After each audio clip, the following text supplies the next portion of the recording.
Disappointing game in the end, but we hung in there, almost stole it.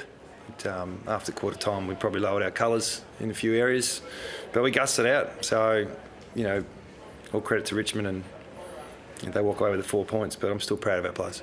When you say stole it, I think they ended up dominating contested ball, only inside 50. So do you feel like you would have pinched it had you got up in the end? When you're not getting supply like we didn't after probably halfway through the second quarter or start of the second quarter, and you're holding up as much as you can, I reckon we probably gave away a couple of easy goals. Some moments that weren't as predictable as we would have liked, but there was so much supply coming in that it made the job pretty difficult to get it out of our back half and get any field position. You seem to get the game played the way you wanted it to early when you played your best footy.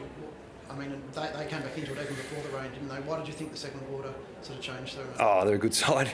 Yeah, I don't think you can take any credit away from Richmond. Yeah, I think we played well in the first quarter. They played well in the second quarter, and then it was a slog in the second half, and they had more opportunities than we did with supply. Dustin Martin was obviously influential in the second quarter, not having Hutchins. Was that a big... Yeah, we lost Hutch at the end of the first, which was that wasn't ideal for us for the role he was playing. He wasn't on Martin, but it does take away. The reason why he's in the side is he's a bit of a go-to for us. So unfortunately, we've lost him with a hamstring. So, but we had other avenues to try and quell his influence. It was difficult to do though. But they're more about the collective, Richmond, and hopefully so are we. I don't know. He could run 60%, which wasn't going to cut it today. And was Will Schofield forced out or a selection decision? Yeah, it was a selection decision that we made based on the team and the conditions and the roles that we want to play. So that call was made today. So did you win a lot of crucial centre clearances? Was it an area that you felt that you did? Yeah, I'm not sure what the centre clearances were in the end, but there were moments in the game where both teams stood up, and I thought, the supply, if you're not winning there in the middle, it's hard to get it back in these conditions. So, I felt like there was a few times that we lost the ball out the front, which is always difficult to defend. So, but, that's footy. We got a few sore guys other than Hutchings as well. I think Shepherd and Sheehy both spent a fair bit of time. Yeah, I'm sure they're sore. We've got a game in 6 days, so haven't got time to be sore. Just got to get on with it.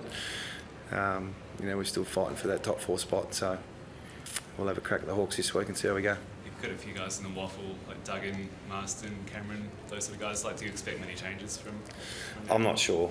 Yeah, I thought effort was there today, but we lost a few, goals through predictability and good opposition. But we'll have a look at it. A lot of people said this could be a potential grand final preview or a finals preview in some way. How much do you take from this game going into September? Not a lot. No, we're just trying to win. Yeah, we're not projecting form. I've said this a lot. We're not building. We want to win every week. We want to try and play our best footy. And today we faced a really tough opposition and we weren't good enough in the end. So I'm not thinking about anything other than winning next week, to be totally brutally honest. Just a big picture, Adam. With some luck, you can still finish top 2 next week. Did you what I just said? I'm not worried about any of that. I just want to win next week. I'm not worried about the machinations. I don't do the ladder predictor. We just want to qualify as high as we can, and at the moment, top 4 is our goal. So we'll have a crack at the Hawks this week. How difficult is it to deal with that Dylan Grimes kind of goalkeeper type setup? Yeah, it's an interesting strategy. I thought we found our way in the first quarter to deal with it, and then they had their way with it at stages as well. So that's the beauty about footy, isn't it? I mean, there's different systems. Every club's got a different way of playing.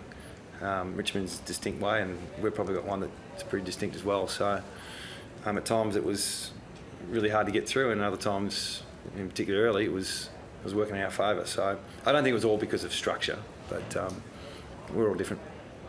How did you think the weather changed the way you don't play? The fact you came again late, did that give you some heart that your system feels like can stand up in? Yeah, it's interesting, the weather. I think the last wet game we played in was the Freo game, which we had a good win.